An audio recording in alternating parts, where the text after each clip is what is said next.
tidbit. Do you want the 4 best things you can do for return on investment if you're going to sell your house? I just got this hot report in from National Association of Realtors. New roof, number 1. No one likes to do work, and a new roof can bring you almost 100% of your investment as a return when you go sell. Who figured?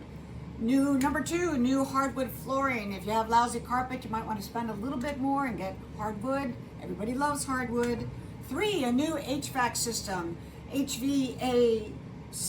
I got it. If you can say it, you can have your contractor do it. Great return on investment. Yes, these are all big ticket items, but you're going to get your money back out on the other side.